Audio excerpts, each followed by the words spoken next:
भगवते वासुदेवाय नमः। कल की कथा में हमने मातृ पितृ भक्ति, द्रव्य और आत्म शुद्धि तथा परीक्षित की स्पर्श दीक्षा के बारे में जाना था। आज की कथा में हम ध्यान विधि और भगवान के विराट स्वरूप का उल्लेख करेंगे तथा साथ ही साथ भगवान के स्थूल और सूक्ष्म रूपों तथा मुक्तियों के वर्णन के बारे में जानेंगे। सुखदेव जी ने इसीलिए आरंभ में विराट पुरुष का ध्यान धरने की बात कही है। विराट पुरुष की धारणा किए बिना मन शुद्ध नहीं होता। सुखदेव जी कहते हैं कि वैसे तो मेरी निष्ठा निर्गुण में है, तथापि नंदनंदन यशोदानंदन मेरे मन को बार बार अपनी ओर खींच लेते हैं। श्री कृष्ण भगवान की मधुर लीलाएं मेरे मन को, मेरे हृदय को बलपूर्वक अपनी ओर आकर्षित करती हैं। इसी कारण से मैंने भागवत पुराण का अध्ययन किया और मैं वह आपको सुनाऊंगा। भगवान के नाम का प्रेम से संकीर्तन करना ही सभी शास्त्रों का सार है। सभी शास्त्र पढ़ो, उन पर विचार करो, किंतु याद रखो कि नारायण हरि ही सच्चे हैं। मैंने सब शास्त्र देख डाले, कई बार विचार किया, फिर भी सार तो एक ही निकला कि उन सभी के ध्येय केवल नारायण हरि ही हैं। सभी शास्त्रों के वाचन मनन के बाद मैंने तय किया है कि केवल भगवान का ही ध्यान करना चाहिए। निर्गुण के प्रति जब तक निष्ठा ना हो सके तब तक मन के राग देश नहीं जाएंगे। जिसकी सगुण में तो निष्ठा हो किंतु वह निर्गुण को ना माने तो उसकी भक्ति अपूर्ण ही रहती है। ध्यान के आरंभ में मन की सेवा करो। ध्यान के समय मन शुद्ध ना हो तो आनंद नहीं मिलता। मन को बाहरी विषयों में भटकते रहने की आदत पड़ गई है। वर्तमान काल में जीवन भोग प्रधान बन गया है, अतः मन को अंतर्मुख करना बड़ा कठिन है। ज्ञानी पुरुष मन की मलिनता धोने के लिए विराट पुरुष की धारणा करते हैं। विराट पुरुष की धारणा का अर्थ है सारे जगत को ब्रह्म रूप मानना। ब्राह्मण उस विराट पुरुष का मुख है, क्षत्रिय हाथ है, वैश्य जंघा है, शूद्र पग है, नदियां नाड़ी हैं। इस प्रकार जगत के प्रत्येक पदार्थ को ब्रह्म रूप देखकर मन को शुद्ध करना है। साधारण साधक के लिए इस विराट पुरुष की कल्पना और धारणा कठिन है, अतः कुछ लोग अति सुंदर नारायण भगवान का ध्यान करते हैं, पर जगत को जब तक ब्रह्म रूप नहीं मानेंगे तब तक राग देश नहीं मिटेंगे। कुछ लोग जगत को ब्रह्मामय मानते हैं तो कुछ लोग प्रत्येक पदार्थ में ब्रह्म स्वरूप का अनुभव करते हैं। राग देश के नाश के लिए विराट पुरुष का ध्यान करो। सारा विश्व उसी विराट पुरुष का स्वरूप है। ऐसी भावना मन में दृढ़ हो जाए तो जगत की किसी भी वस्तु के प्रति हीन भावना या कुभाव ना हो। हरि ही जगत है। ब्रह्मा दृष्टि से जगत सत्य है। ब्राह्मण भगवान के मुख से निकला है, वैश्य जंघा से निकला है, शूद्र चरण से निकला है, अतः किसी का भी अपमान भगवान का ही अपमान है। इसीलिए किसी का भी अपमान और तिरस्कार ना करो। जगत में जड़ और चेतन का जब तक भेद रखोगे तब तक ध्यान में एकाग्रता नहीं आएगी। इसके बाद भागवत में वैराग्य का उपदेश दिया गया है। बिना वैराग्य के ध्यान नहीं हो सकता, ध्यान में एकाग्रता नहीं हो सकती। संसार का स्मरण ही दुख है और संसार का विस्मरण ही सुख है। ज्ञान मार्ग में तीव्र वैराग्य होना चाहिए। भक्ति प्रेम मार्ग में समर्पण की प्रधानता है। भक्ति करनी हो तो वह वैराग्य के बिना तो चल सकती है, किंतु सबके साथ प्रेम तो करना ही पड़ेगा। वैराग्य से यह काम अधिक कठिन है। सबके साथ प्रेम करो अथवा अकेले ईश्वर से करो। जगत के प्रत्येक पदार्थ के साथ प्रेम करना भक्ति मार्ग है। ज्ञान मार्ग त्याग प्रधान है। भक्ति मार्ग में समर्पण का प्राधान्य है। ज्ञानी सबका निषेध करता हुआ पर निषेध में जो शेष रहता है उसी से मन को दृढ़ करता है। साधारण मनुष्य के लिए ज्ञान मार्ग सुलभ नहीं है। मनुष्य सर्वस्व त्याग तो नहीं कर सकता। शरीर से आत्मा भिन्न है ऐसा सब समझते हैं कि किंतु उसका अनुभव आसान नहीं है। भक्त मानता है कि गाय में बसे हुए श्री सेवक की सेवा घास में बसे श्री कृष्ण से करूँगा। भक्ति मार्ग में सद्भाव आवश्यक है। सभी के प्रति सद्भाव रखना कठिन कार्य है। श्री कृष्ण भगवान तो स्वयं को लात मारने वाले को भी सद्भाव की दृष्टि से देखते हैं। मन की मलिनता धोने के लिए विराट पुरुष का ध्यान धरना है। विराट पुरुष के ध्यान करने का अर्थ है इस जगत में जो कुछ दिख रहा हो उससे परमात्मा का वास है, ऐसा समझकर व्यवहार करना। सारा जगत उसी विराट पुरुष का स्वरूप है। विराट पुरुष के ध्यान के लिए तीव्र वैराग्य जरूरी है। सारा विश्व ब्रह्म रूप है, ऐसा मानकर ज्ञानी पुरुष ललाट में ब्रह्मा के दर्शन करता है। वैष्णव जन हृदय में चतुर्भुज द्वारकानाथ के दर्शन करते हैं। प्रभु के एक अंग का चिंतन करना ध्यान है और प्रभु के सर्वांग का चिंतन करना धारणा है। दास्य भक्ति द्वारा हृदय जल्दी दीन बनेगा और प्रचेताओं को सिद्धि मिले। चरणारविंद का ध्यान करो, सद्गुरु फिर मुखारविंद का। परीक्षित के लिए भी सर्वांग का ध्यान करो। ध्यानों की कथा कपिल गीता में विस्तार से दी गई है, जिसका यहाँ संक्षेप में वर्णन भी किया गया है। साधक सावधान होकर ध्यान करेगा तो उसकी समझ में यह बात आ जाएगी कि माया की शक्ति भ्रांतिमय ही है। ईश्वर का चिंतन ना हो सके तो भी कोई बात नहीं है, किंतु संसार का चिंतन तो कभी भी नहीं करना चाहिए। ईश्वर का ध्यान चाहे ना हो सके, किंतु संसार का ध्यान छोड़ने की आदत डालनी चाहिए। ध्यान के बिना ईश्वर का साक्षात्कार नहीं हो सकता।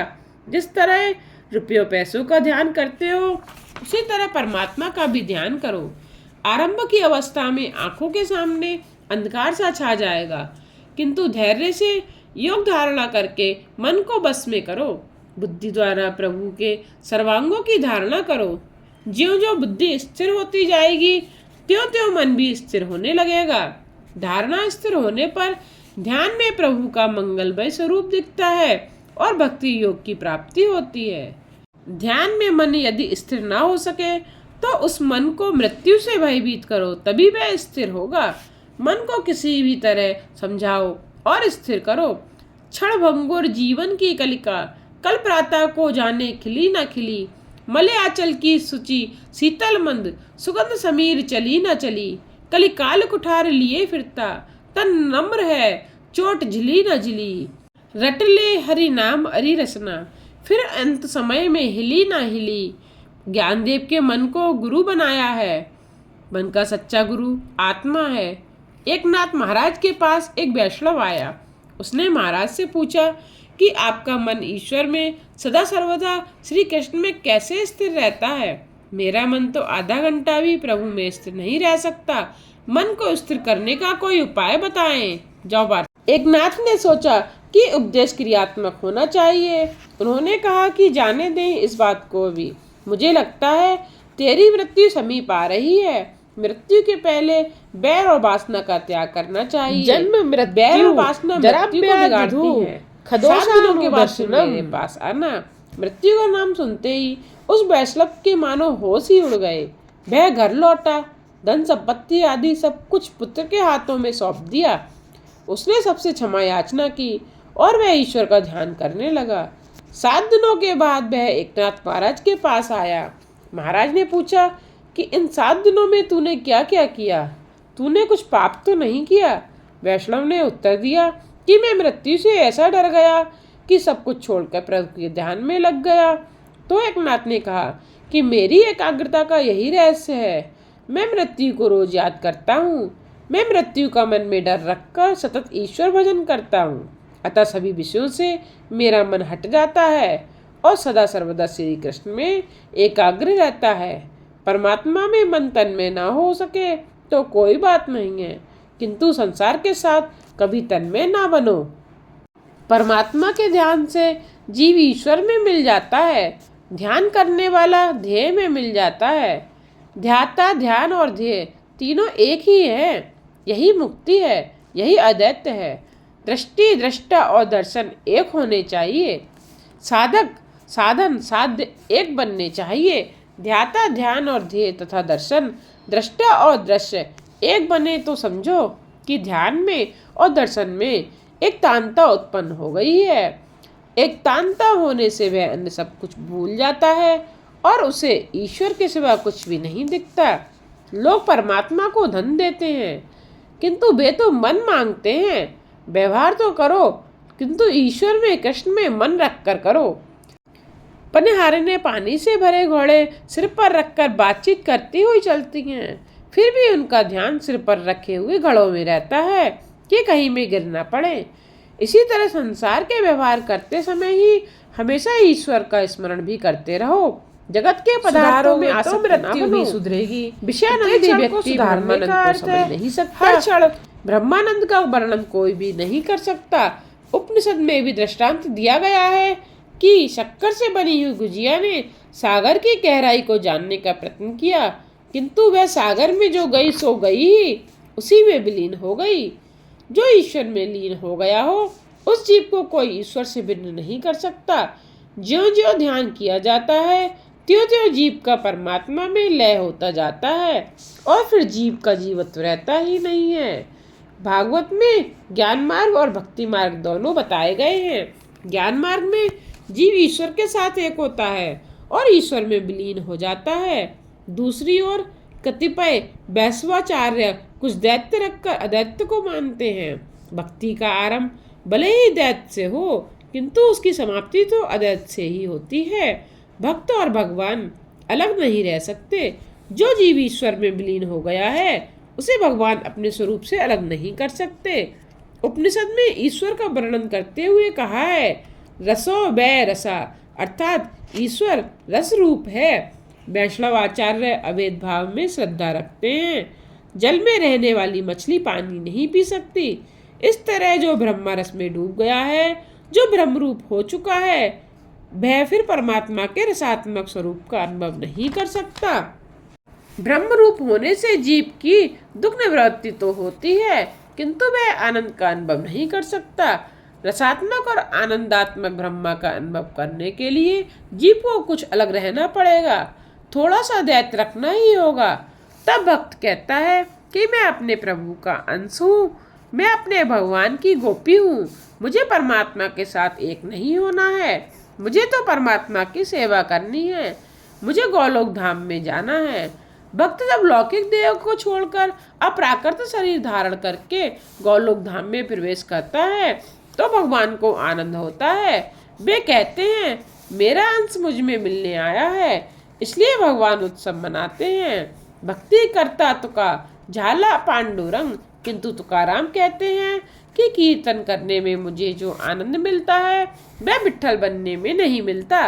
जीव ईश्वर का अनुभव कब कर सकेगा? जब ईश्वर से वह भिन्न रहेगा, तभी वह उस रस का अनुभव कर सकेगा।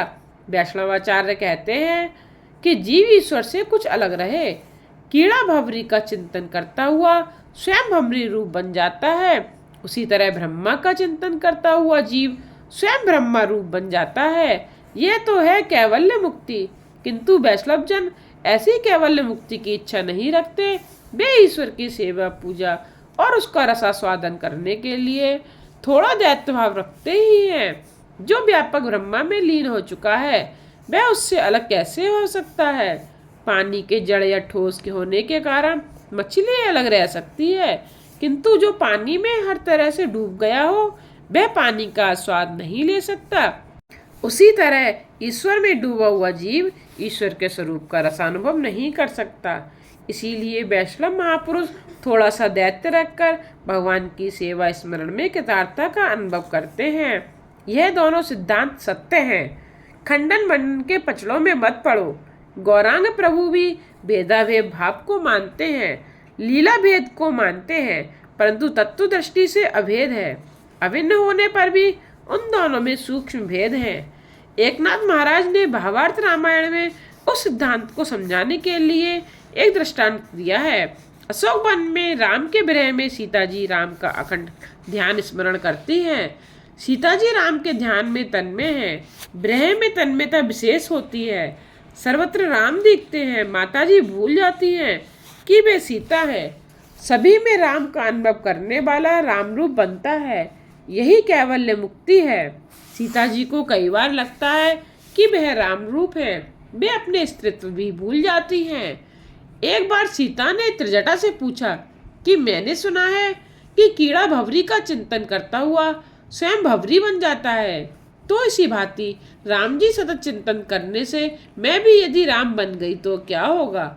सीता जी राम के ध्यान में ऐसी तन्मय हो जाती हैं कि मानो वे स्वयं राम ही हो जाती हैं। ब्रह्मा विद ब्रह्मो भवति। त्रिजटा ने कहा कि माता जी राम रूप हो जाए तो अच्छा ही होगा, जीव और शिव एक हो जाएं तो जीव कृतार्थ हो जाता है। तो सीता जी कहती हैं कि यदि मैं राम का चिंतन करती हुई स्वयं राम बन गई तो फिर श्री राम जी की सेवा कौन करेगा? सीता रहकर राम की सेवा करने में जो आनंद है वह स्वयं राम स्वरूप बनने में नहीं है। मुझे राम होने में आनंद नहीं है, मुझे तो राम जी सेवा करनी ही है। सीता जी को दुख होता है कि उनका युगल भाव खंडित हो जाएगा। उस हालत में सीता राम का युगल भाव नहीं रह सकेगा। तब त्रिजटा ने कहा, अन्योन्य प्रेम होने के कारण राम जी आपका चिंतन करते हुए सीता रूप बन जाएंगे और इस तरह आपका युगल भाव जगत में अखंडित ही रहेगा। यही भागवती मुक्ति का रहस्य है। वैष्णव आचार्य प्रथम दैत्य का नाश करते हैं और दैत्य प्राप्त करते हैं, फिर काल्पनिक दैत्य बनाए रखते हैं कि जिससे कारण कन्हैया की गोपी भाव से पूजा की जा सके। ज्ञानी जन ज्ञान से अदैत्य सिद्ध धारण करते हैं, यह अदैत्य मुक्ति कहते हैं, कैवल्य मुक्ति है। भक्त भक्ति से अदैत्य सिद्ध करते हैं, यह भागवती मुक्ति है। इस प्रकार दो भक्तियों का वर्णन हुआ है। 17 तत्वों का सूक्ष्म शरीर है। स्थूल और सूक्ष्म शरीर का नाश होने पर मुक्ति प्राप्त होती है। विचार प्रधान मनुष्य ज्ञान मार्ग पसंद करता है। भावना प्रधान मनुष्य कोवल हृदय होने के कारण भक्ति मार्ग पसंद करता है। ईश्वर से विमुख न होना ही भक्ति है। सभी साधनों में भक्ति ही श्रेष्ठ है। भक्ति शून्य पुरुषों के सभी साधन निष्फल ही रहते हैं। जीव और ईश्वर का मिलन कराने का साधन है कथा। भागवत में जहाँ भी भक्ति शब्द का प्रयोग किया गया है वहाँ तीव्र शब्द भी प्रयुक्त हुआ है।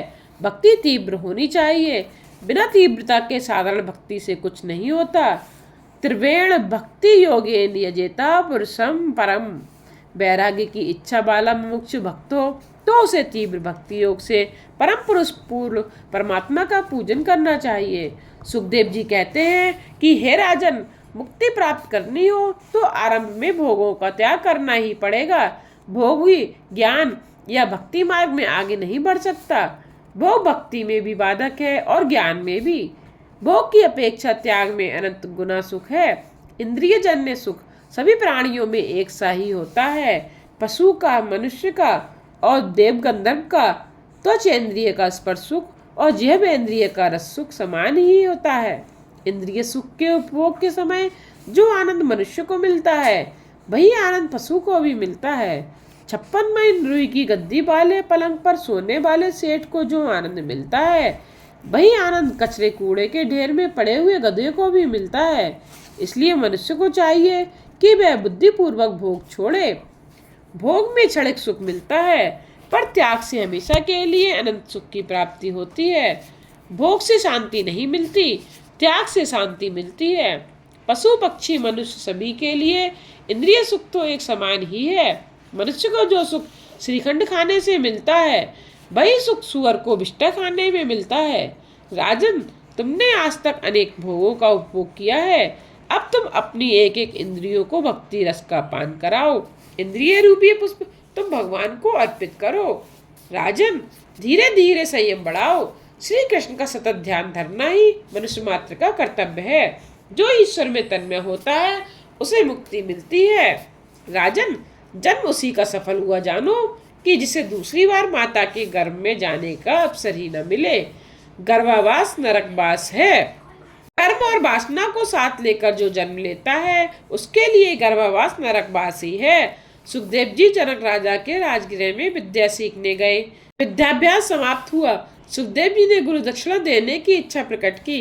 जनक राजा ने कहा, मुझे कोई गुरु की दक्षिणा की जरूरत नहीं है, फिर भी तुम आग्रह करते ही हो तो जगत में जो वस्तु बिल्कुल निरुपयोगी हो वही मुझे दे दो। जनक राजा ने निरुपयोगी वस्तु मांगी तो सुखदेव जी उसकी खोज में निकल पड़े। उन्होंने प्रथम मिट्टी उठाई तो उसने कहा कि मेरे तो कई उपयोग हैं। पत्थर ने भी वैसा ही कहा। जो भी वस्तु उठाई वह सभी उपयोगी निकल पड़ी। अंत में हार कर सुखदेव जी ने विष्ठा उठाई तो उसने भी कहा कि मैं भी उपयोगी हूँ। मनुष्य के पेट में जाने से ही मेरी यह अवस्था हुई है, फिर भी मैं निरुपयोगी नहीं हूँ। सोचते सोचते सुखदेव जी ने पाया कि यह देहाभिमान ही निरुपयोगी है। परमात्मा की सेवा करते हुए पुरुष सत्व और स्त्रीत्व का भान ना चला जाए तो गोपी भाव सिद्ध होता है और परमात्मा की नित्य लीला में प्रवेश मिल जाता है।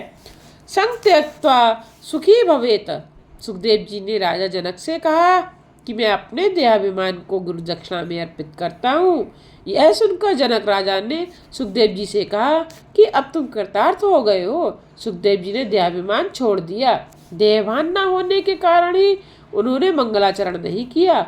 चौथे अध्याय में मंगलाचरण किया है 12वें श्लोक में। साधक को कथा मार्गदर्शन कराती है। इतना ही नहीं, सिद्ध पुरुषों को जो भी कथा सुनने की जरूरत रहती है, सुखदेव जी की कथा में भी पराशर जी, व्यास जी आदि बैठे थे। द्वितीय स्कंद में अध्याय 1, 2, 3 में भागवत का पूरा सार और सारा बोध आ गया है। राजा को जो उपदेश देना था वह इन 3 अध्यायों में विदित है। फिर उसके बाद जो परीक्षित राजा का मन विषय की ओर ना चला जाए, इसलिए सभी चरित्र कहे गए हैं।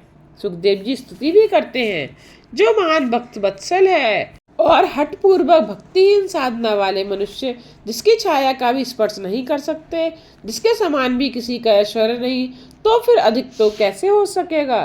तथा जो ऐश्वर्य मुक्त होकर निरंतर ब्रह्म स्वरूप अपने धाम में विहार कर रहे हैं, ऐसे भगवान श्री कृष्ण को मैं बारंबार नमस्कार करता हूँ।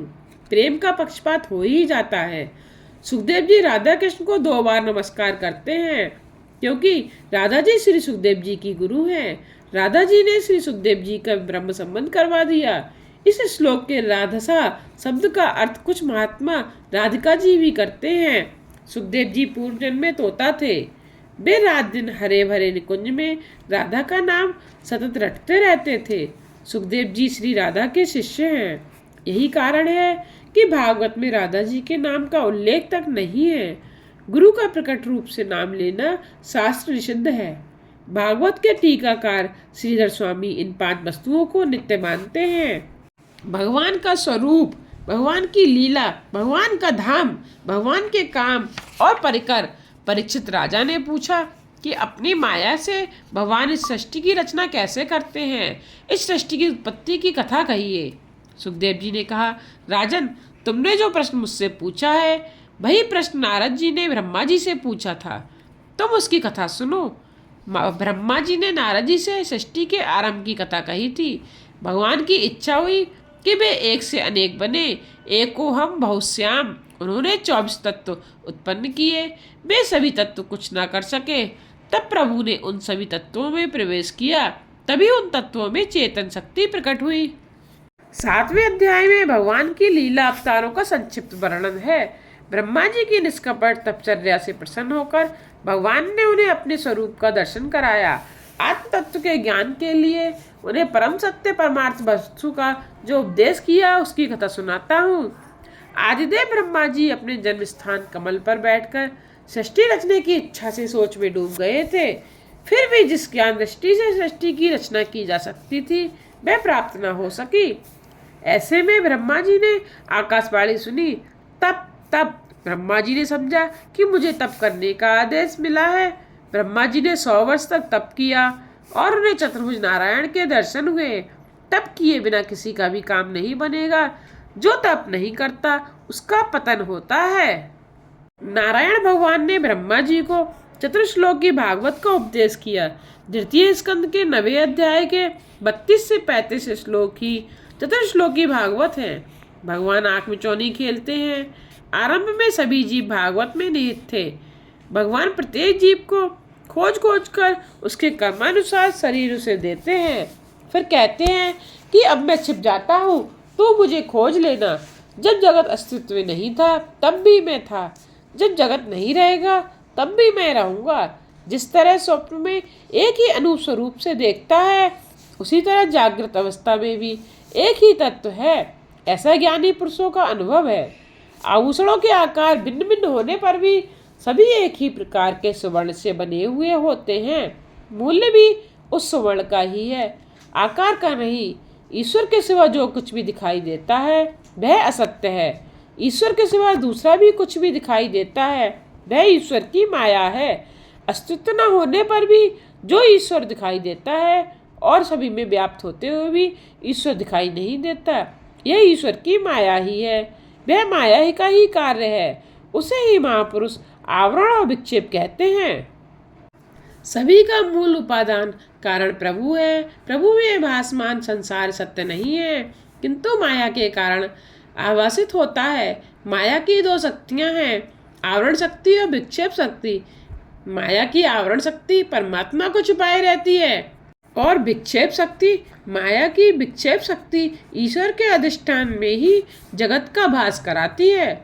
ईश्वर में जगत का भास कराती है। अंधकार के दृष्टांत के द्वारा यह सिद्धांत समझाया गया है, जो नहीं है वह भूल से दिखता है और जो है वह दिखता ही नहीं है। आत्मस्वरूप का विस्मरण ही माया है। अपने स्वरूप की विस्मृति स्वप्न ही है। जो स्वप्न देखता है वह देखने वाला सच्चा है। स्वप्न में एक ही पुरुष दो दिखाई देता है। तात्विक दृष्टि से देखें तो स्वप्न का साक्षी और प्रमाता एक ही है। वह सब जगत जानता है तो उसे विश्वास हो जाता है कि मैं तो घर से सेज पर ही सोया हुआ हूँ। स्वप्न का पुरुष भिन्न है।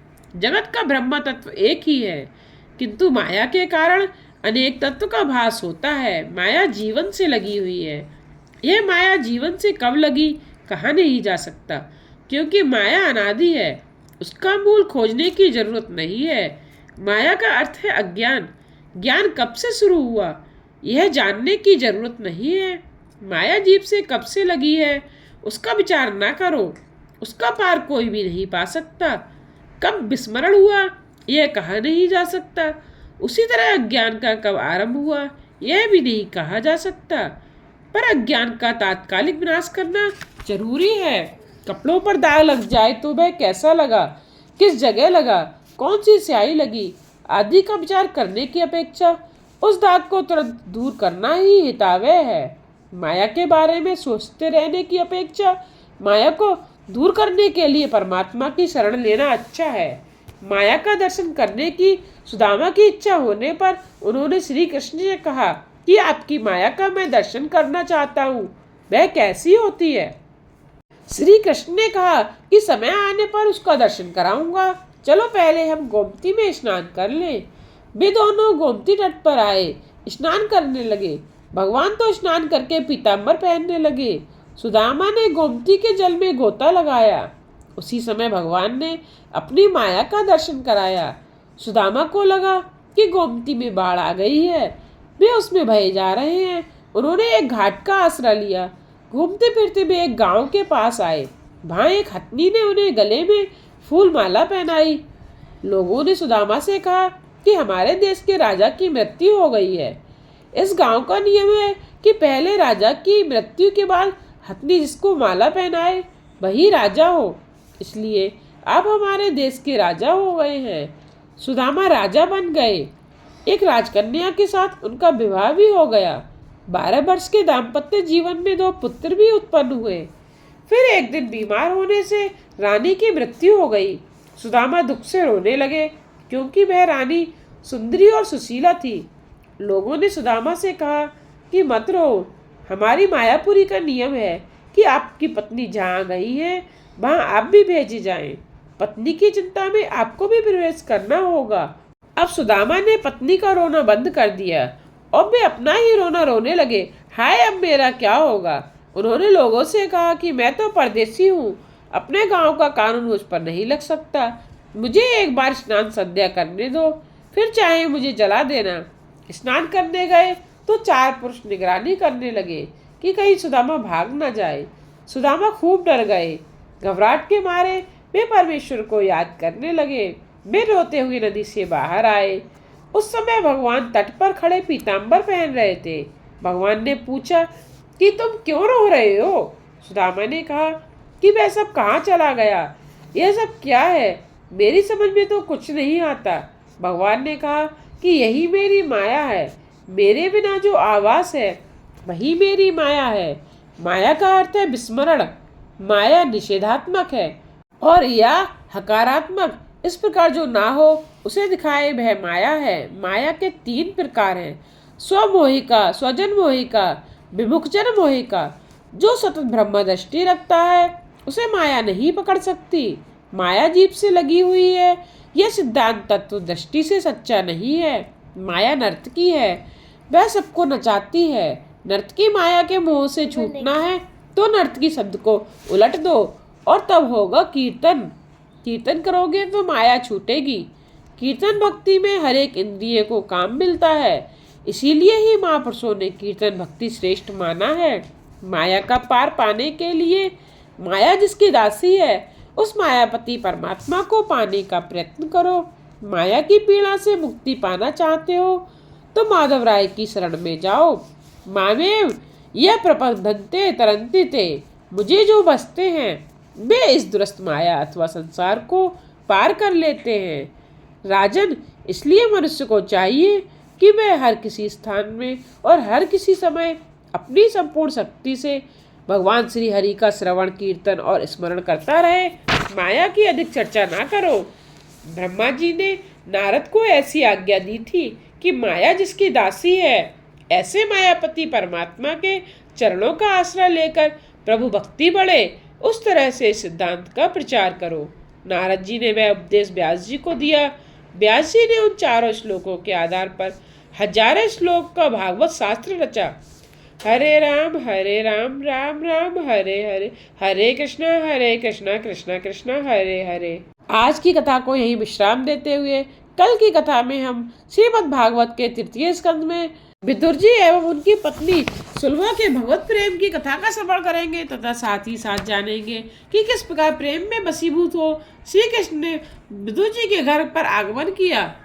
आगे की कथा सुनने के लिए मेरे चैनल को सब्सक्राइब करके बेल आइकन पर प्रेस करके ऑल पर क्लिक करना ना भूलिएगा, जिससे आगे आने वाली वीडियोस की नोटिफिकेशन आप तक पहुंचते रहें।